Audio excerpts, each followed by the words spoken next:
Hello everyone, welcome back to my YouTube channel. It's Oluwadunni once again. I am married now, so it's now Mrs. Oluwadunni-Awojulu. Thank you. I'm going to introduce you my husband, of course. So this episode is the second episode of How We Met. We'll be back soon.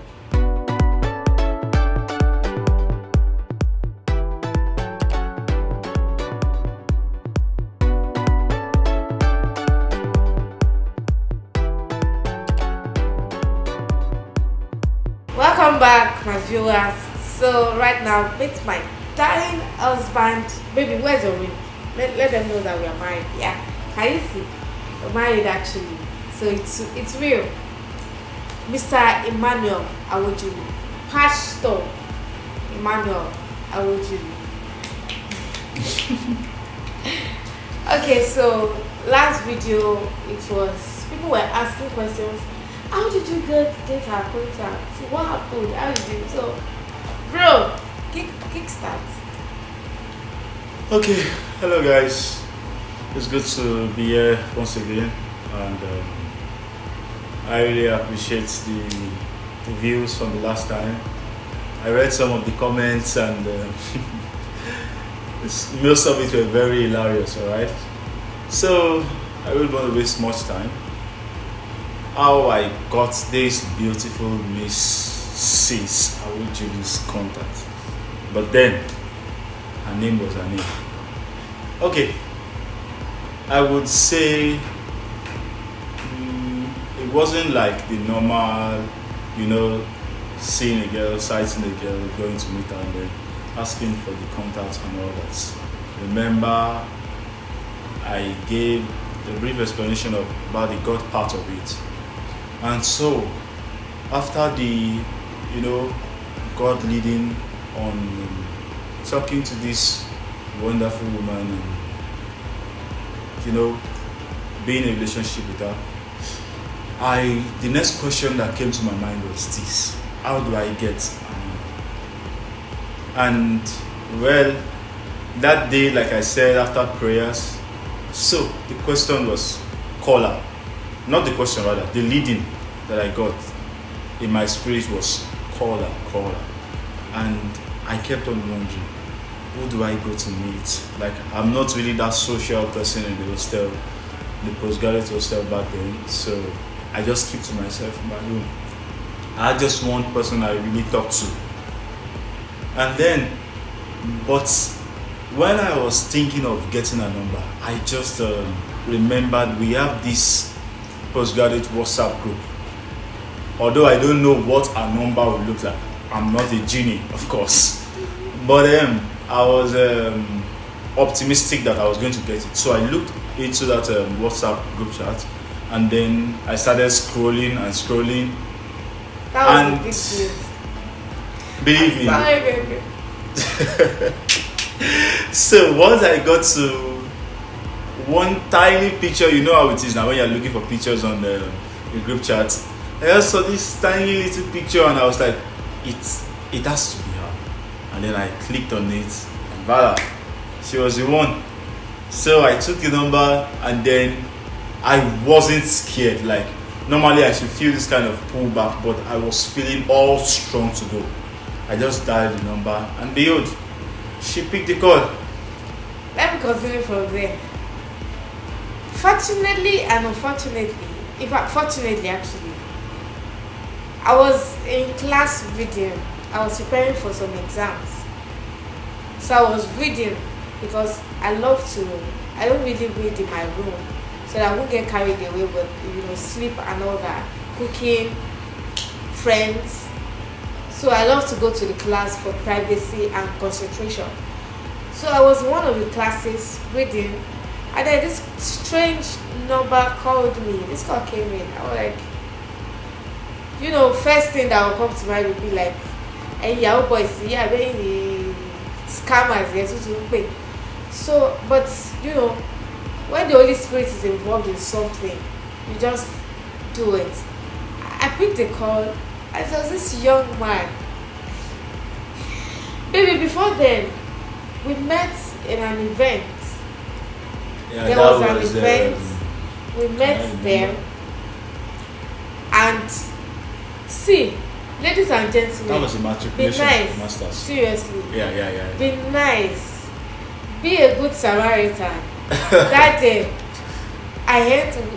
we ushered in, and then I just sat down. I just saw the guy. I just passed. I was with a friend, one of my Elijah's, a very good friend of mine. She would understand what I am saying. So we just crossed. We just sat down. We were sitting at a place before, so we just moved. Just came to the back. Just sat down. I just saw this guy. Just crossed over. So I was directly beside him. Then my friend was beside me at my right. So it was at my left. I was eating puff puff. I love puff puff a lot. So I was eating puff puff, and then my friend and I were sharing. So I was like, "Do you care?" So I was like, "No, something." I really can't remember how he responded that day. But one more thing that was significant that was so special about that day. He wanted to step out. Before that, Okay. do you remember the part when I was like, oh, like when your father popped up and I was like, what's your name? Then I said Oluwadunni. like Oluwadunni, and I was just like on a joking level. I was just like, well, so it's good to have God. Have you? I first said it's good to have God. Then I said, all right, walk on you, and then I just left that way, and I just said my own jokingly, and that was like I think February or March during the matriculation or something like that. Yeah. So later I wanted to step out, and then I'm a stranger. How could you leave your bag with me, telling me you want to go out and I should watch your bag for you? Who does that? I don't know you, bro.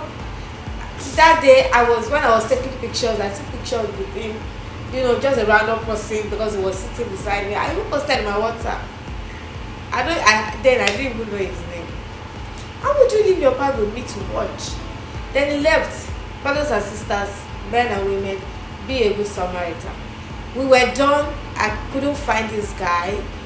I was like, if I carry this bag along with me, he wouldn't know where I was. He would be looking for me because matriculation, everyone was so rowdy. It was our postgraduate matriculation. Everyone was so rowdy. I was with friends, we were very having fun. If I was carrying this guy's bag, he wouldn't even see me. So I quietly kept it in the space that when he comes back looking for me, at least he's going to find it in the space. And it worked. But I didn't know he deliberately left his bag with me so that he would find me. Very funny, right? So back to what I was saying the other time about him. But actually, it wasn't like that real deliberate. You wanted to see me. All right, fine, though. I thought I was going to be quick with what I was going to, because I was supposed to go see one of my professors. So I thought it was going to be just something very brief and of course, come back and see you and then have a little bit more discussion. All right, fine, you got me. You see. So what I was saying earlier, he called me. I was in the class reading. I picked up. Then it was this guy again. So making the third time. The first time at the well, at the tap. The second time was the matriculation, the event. And the third time, a phone call from him. The phone call was like that's June. In one evening like that. So he was like, where am I? I said, I'm in class. I said, I'm reading in class. You know, he doesn't come out to read. He reads in his room. Locks himself up in his room and read. So I was like, really? What's going on? Okay, this guy wants friendship. Okay, fine, we can be friends. So he wanted to come over. He said he was cooking. That when he was done with cooking, he would come. That's true. So I can't remember that. I was just in class reading, and then I saw this fine man enter into that building. He was not greeting his friends. His friends were hailing him. So me, I was just quietly watching. This is the guy that called me up for this guy I saw the other day. Like, he's looking more fresh. What's going on? And then after greeting his friends, he came to sit beside me. And that was the end of the reading. You know, guys and ladies, you understand. When a guy comes disturbing you while you're reading, he puts an end to the reading. Like, you lose concentration because we were talking. Then he taught me part of my work. He understood my materials. That's important. Like, is that brilliant? Is that intelligence? I'm not going to talk about that much because this is a public place. But that part of him is so special. He understood me. He just took my material, went through. I was teaching me like my lecturer. We thank God for that. Then spiritual aspect of things. Another solid spiritual aspect. Earlier before, a very, very long time, like even before I started postgraduate, before I met this young man here, I prayed. I wanted someone in the service of God. So I used to watch, I still do, I watch spiritual videos on YouTube, messages. There's these people I follow, True Talk with Ted. They are children of the Daddy my Bamiloye. So they talk about God. I watch them a lot. Let me tell you this thing. It's in Genesis. When Isaac wanted to, get a wife, the father wanted a wife for him from the family. And he sent the servant out. The servant went with Abraham's camels. And the servant went to a well. And the servant said to himself, any woman that comes to fetch water and give me water and also feed my camel, that will be the woman for Isaac, for my master's son. Then Rebecca came. He came with his, we call it fetcher, to get water. And then met this servant.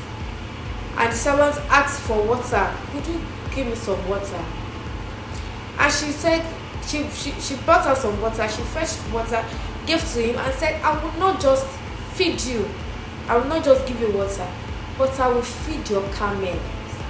I will give your camel water. Rebecca was in the service of God, humanitarian service. She was good. So she was in the position of being chosen. If she had missed that opportunity, it would have been someone else for Isaac. So that message stuck with me. That message kept going on with me. I was like, I want to be this person. I want to be in the service of God because it's what you have you will attract. I wanted a child of God. I have to be a child of God, not just on the outside, not just the service of God alone. Because I was an executive in my church, in the youth church. I was the drama coordinator, but it was beyond that. I wanted more of God. So I had nights of prayers, praying to remain in the service of God. I had a list of the kind of man I wanted. I wanted not just, people say God-fearing man. He's more than a God-fearing man. A man in the service of God.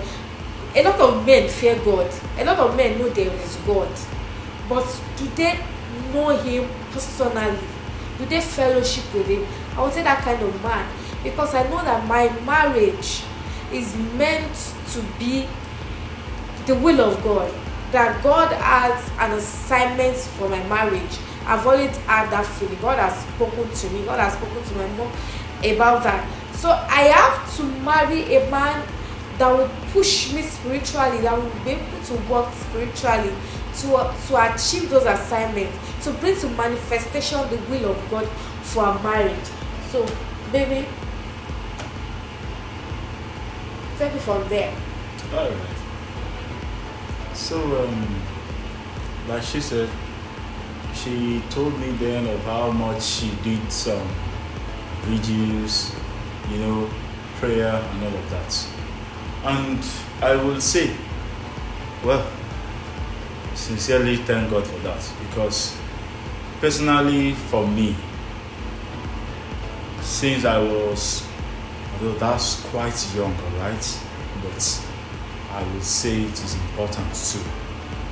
There's no age per se where you can say you want to start preparing for marriage. No age. Since 16 years old. Because I started teaching in church at 15, when I was 15. Then I was still in secondary school, so I was a Bible study teacher. And ever since then, I can remember vividly when I was 16. I started praying. Sometimes I would go on 3 days dry fast because I was just praying to God that once I'm going to be ready for marriage, it has to be your will.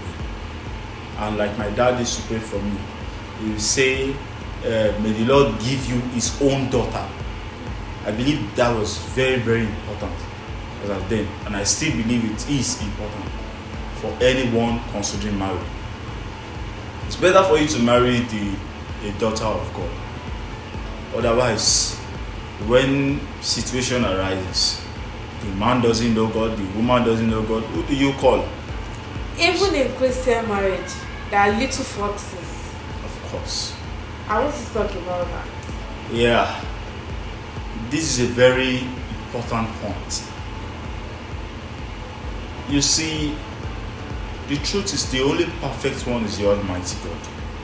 Alright? However, that doesn't mean that we should also settle for less. By this I mean, you should try to strive towards perfection. It is a daily process. Apostle Paul said, I strive towards the higher calling. I strive. So when you know that there are some attitude, characters in you that this thing is not good enough, no matter how little it is, it might be that you don't even have any act of kindness. Like you are going out, this is not even with you and the person you are dating now. Let's say between you and your siblings, between you and your parents, you are the kind that go out and then you come back home, you went out empty-handed, you came back home empty-handed, or you are only looking for, Daddy, please, what are you buying for me? Mom, what are you buying for me? You are telling your brothers, please buy this, please buy that. But are you even a giver? And you will get into marriage, and that same behavior that you carried from home, you will take it to marriage. That is a very tiny little fox. It can speak bad in marriage. Take for instance, if you marry a kind of husband or wife whose love language is all these little gifts. Do you understand? So we should have this habit of checking our lives. What are things that you consider little? Those things you think are little, they matter a lot. In fact, it is better for you to deal with the little things more than to concentrate on the big things, because people think I'll just consider the big things. A little remover of a little stone from a building can collapse everything. So those are what I will tag as little foxes. But I won't talk too much on that for now. Thank you, baby. Okay, so back to how we met. Alright. After that visit in the classroom, this young man kept coming, kept visiting, kept calling, disturbing me. I was in a relationship. So in my mind, I was in a relationship that was going to lead to marriage. But God was saying no. I was seeing red flags. I spoke about that in the first video. If you have not seen the first video, go and watch episode 1 of How We Met. You will understand the previous relationship. So this one God has spoken to him. God has spoken to me. What else? This thing should click, but I needed to break a relationship. I spoke with him, with the previous guy, on, we had a mutual understanding. I made him understand, and that was the end of it. And this man came into my life. It's everything I desire in a man. Please, there's nothing like marrying your best friend. There's nothing like marrying the will of God for your life. The will of God is ultimate. All these secular men outside, I'm not saying do not marry a friend.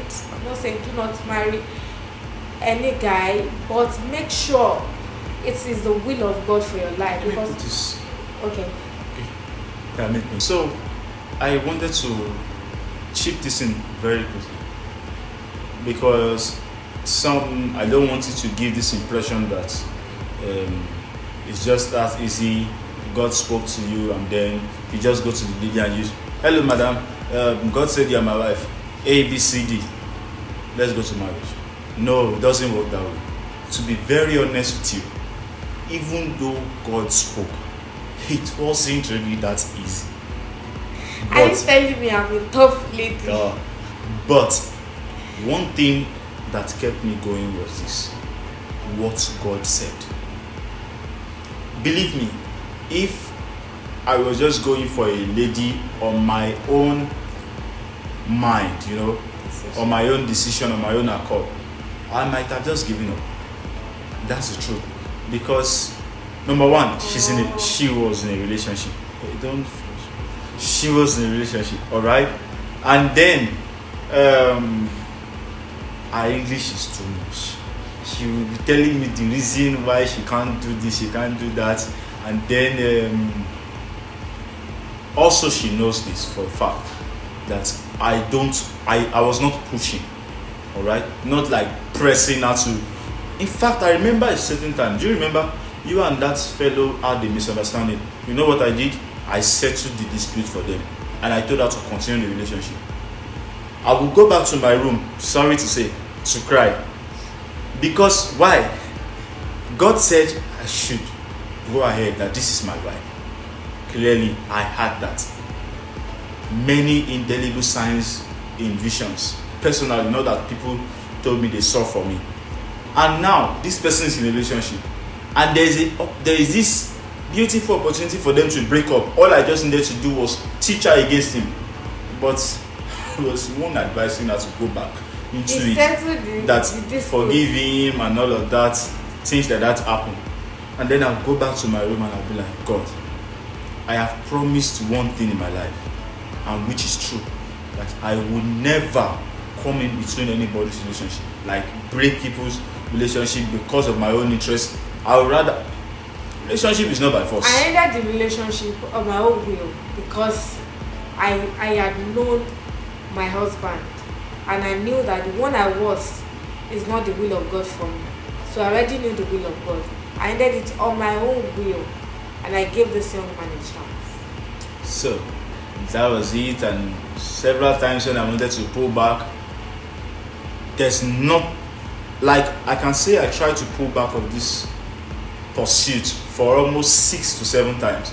Every moment when I get to my room and I'm like, I'll go on my knees and I'll be like, God, I'm not going again, because this girl's relationship, it looks very strong and I'm not going to break it. It's good, so help them. When I go to sleep, to be honest, I might end up crying before going to bed, but the dream I will get again, I will see God showing me positive vibes, showing me positive reasons to press on. I'll see these ladies coming back to me. In fact, at a point, I saw their breakup, and the way I saw it, to be honest, was how it happened. But I never put a hand in it. Not even did I even lift a finger, because I was just waiting that is God. If God has shown me, then what He said He will do, He will do it. Thank you, Jesus. Although I knew I was, initially I was having it at the back of my mind that it might take long, because like the Bible said in the book of Habakkuk, it said, write the vision, write it down. It said, for at the appointed time it will speak. He said, even if it tarries, he said, wait for it. He said, behold, it will not even tarry, for it will come to pass. And that was one of the messages my pastor taught me, I think 2009. I have never forget, not even till now, I haven't forgotten that message. Wait for it. So I kept on waiting and waiting and waiting. I was thinking maybe at least by December she will hear what I want to say and then give me a chance and all of that.